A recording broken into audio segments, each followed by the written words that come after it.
നിങ്ങൾ ഒരു ടീഷർട്ട് വാങ്ങാനായിട്ട് ഏതെങ്കിലും ഓൺലൈൻ സൈറ്റിൽ കയറിയെന്ന് വിചാരിക്കും. മിന്ത്ര, ആമസോൺ, ഫ്ലിപ്കാർട്ട്, ഇത് ഏതെങ്കിലും ഒക്കെ. പക്ഷെ അത് വാങ്ങിയില്ല.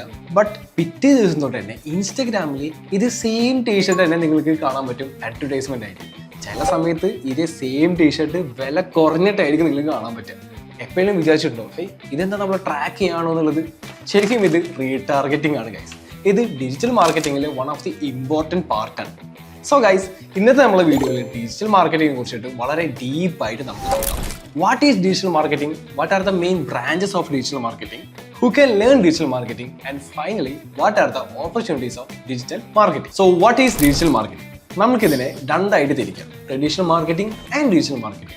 സ്മാർട്ട് ഫോൺസ് ഒക്കെ വരുന്നതിന് മുന്നേ മാർക്കറ്റിംഗ് മീഡിയം ആയിട്ട് യൂസ് ചെയ്തിരുന്നത് news papers, televisions, bill boards, public places, brochures ഇതൊക്കെയായിരുന്നു. പക്ഷേ ഇതിനൊരു മേജർ ഡ്രോബാക്ക് ഉണ്ടായിരുന്നു. ഫോർ എക്സാമ്പിൾ, ടെലിവിഷനിൽ ഒരു അഡ്വർടൈസ്മെന്റ് കാണിക്കണമെങ്കിൽ ഒരുപാട് പൈസ ചെലവ് വന്നിരുന്നു. ആൻഡ് ഓൾസോ എപ്പോഴും നമ്മുടെ കറക്റ്റ് ഓഡിയൻസിലേക്ക് ആയിരിക്കില്ല ആ ഒരു അഡ്വർടൈസ്മെന്റ് എത്തുക. So they are very costly.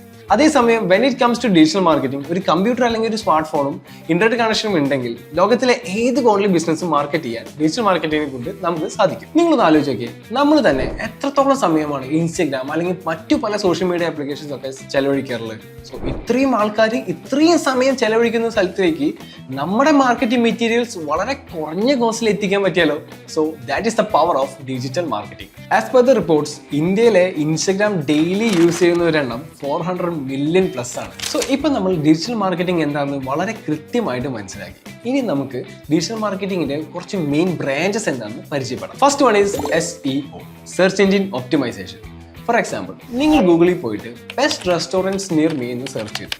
So obviously നിങ്ങൾ ആ ഫസ്റ്റ് പേജിലെ ഫസ്റ്റ് പൊസിഷനിലുള്ള വെബ്സൈറ്റ് ആയിരിക്കും നിങ്ങൾ ക്ലിക്ക് ചെയ്യുക. സോ ഈ ഒരു വെബ്സൈറ്റ് ഫസ്റ്റ് പൊസിഷനിലേക്ക് വരണമെങ്കിൽ അതിൻ്റെ പിന്നിൽ ഒരുപാട് വലിയൊരു പ്രോസസ്സ് തന്നെയുണ്ട്. സോ ആ ഒരു പ്രോസസ്സാണ് SEO എന്നുള്ളത്. സോ ഇപ്പോൾ എല്ലാ കമ്പനീസിനും ഒരു SEO എക്സ്പേർട്ട് നിർബന്ധമാണ്. സ്റ്റാർട്ടപ്പുകളൊക്കെ വളർന്നു വരുന്ന സമയത്ത് SEO എക്സ്പേർട്ടിന്റെ ഡിമാൻഡ് എപ്പോഴും കൂടുക തന്നെ ചെയ്യും. Second one is social media marketing. നമ്മൾ ഫേസ്ബുക്ക്, ലിങ്ക്ഡിൻ, യൂട്യൂബ്, ഇൻസ്റ്റഗ്രാം ഒക്കെ യൂസ് ചെയ്യുന്ന സമയത്ത് ആഡ്സ് വരാറില്ലേ? ഇത്തരത്തിൽ സോഷ്യൽ മീഡിയ ആപ്ലിക്കേഷൻസ് യൂസ് ചെയ്തിട്ട് നമ്മുടെ പ്രൊഡക്റ്റ് ഓർ സർവീസസിനെ മാർക്കറ്റ് ചെയ്യുന്ന ആ ഒരു മെത്തേഡിനെയാണ് സോഷ്യൽ മീഡിയ മാർക്കറ്റിംഗ് എന്ന് പറയുന്നത്. ഇന്ന് സോഷ്യൽ മീഡിയ യൂസ് ചെയ്യുന്നവരും സോഷ്യൽ മീഡിയ യൂസ് ചെയ്യുന്ന ആവറേജ് ടൈമും വളരെയധികം കൂടി വരികയാണ്. സോ വളരെ സ്കോപ്പുള്ള ഒരു മേഖലയാണ് social media marketing. Third one is email marketing. ഇപ്പോൾ നമ്മുടെ ഒഫീഷ്യൽ കമ്മ്യൂണിക്കേഷൻസ് എല്ലാം ഇമെയിൽ ത്രൂ ആണ് നടക്കുന്നത്. മുൻപത്തേക്കാളും ആളുകൾ ഇമെയിൽ സർവീസസ് യൂസ് ചെയ്യുന്നത് വളരെയധികം വർദ്ധിച്ചിട്ടുണ്ട്. നമ്മൾ മെയിൽ യൂസ് ചെയ്യുന്ന സമയത്ത് അതിന് ആഡ്സ് ആയിട്ട് സെക്ഷൻ കാണാൻ പറ്റും. അവിടെ നമ്മൾ കമ്പനീസിന്റെ അല്ലെങ്കിൽ പ്രൊഡക്റ്റ് ഓർ സർവീസിന്റെ മാർക്കറ്റ് ചെയ്യുന്ന രീതിയിലാണ് ഇമെയിൽ മാർക്കറ്റിംഗ് എന്ന് പറയുന്നത്.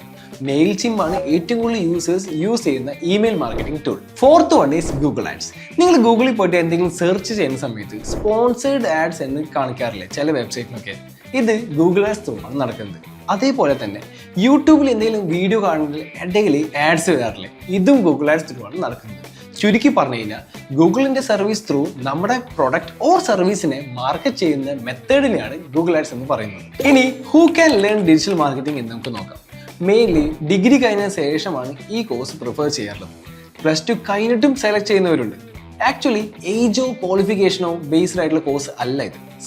സ്കില്ലാണ് ഇതിൽ മെയിൻ കാര്യം. നിങ്ങൾ ഡിജിറ്റൽ മാർക്കറ്റിംഗ് പഠിച്ചുകൊണ്ട് മാത്രം നല്ലൊരു മാർക്കറ്റർ ആവണമെന്നില്ല. അതിന് കൺസിസ്റ്റന്റ് ആയിട്ട് പ്രാക്ടീസ് ചെയ്താലേ അതിൽ സക്സീഡ് ചെയ്യാൻ പറ്റുള്ളൂ. വളരെ സിമ്പിൾ ആയിട്ട് പറയുകയാണെങ്കിൽ നിങ്ങൾക്ക് പാഷൻ ഉണ്ടായിരിക്കണം. അങ്ങനെയാണെങ്കിൽ നിങ്ങൾക്ക് എൻജോയ് ചെയ്ത് ചെയ്യാൻ പറ്റുന്ന ഒരു കാര്യമാണ് digital marketing. Opportunities of digital marketing. ഏതൊരാൾക്കും ഡിജിറ്റൽ മാർക്കറ്റിംഗ് യൂസ് ചെയ്യാൻ പറ്റും. നിങ്ങളുടെ സോഷ്യൽ മീഡിയ പ്രൊഫൈൽ മറ്റുള്ളവരിലേക്ക് എത്തിക്കാൻ വേണ്ടി ഡിജിറ്റൽ മാർക്കറ്റിംഗ് യൂസ് ചെയ്യാം. അല്ലെങ്കിൽ നിങ്ങളൊരു പുതുതായിട്ട് ഇതിൽ തുടങ്ങി അതിൽ സ്വന്തമായിട്ട് മാർക്കറ്റ് ചെയ്യാനും ഡിജിറ്റൽ മാർക്കറ്റിംഗ് കൊണ്ട് യൂസ് ചെയ്യാൻ പറ്റും.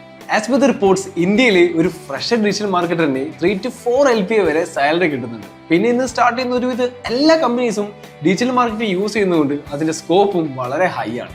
സോ ഇതാണ് ഡിജിറ്റൽ മാർക്കറ്റിംഗിന്റെ ഒരു കംപ്ലീറ്റ് ഓവർവ്യൂ എന്ന് പറയുന്നത്. ഇനി നിങ്ങൾക്ക് നല്ലൊരു ഡിജിറ്റൽ മാർക്കറ്റർ ആവണമെന്ന് ആഗ്രഹമുണ്ടോ? എക്സ്പേർട്സ് മെന്റേഴ്സിന്റെ സഹായത്തോടെ നല്ല രീതിയിൽ ഡിജിറ്റൽ മാർക്കറ്റിംഗ് പഠിക്കണം എന്ന് ആഗ്രഹമുണ്ടോ? So what are you waiting for? Join now.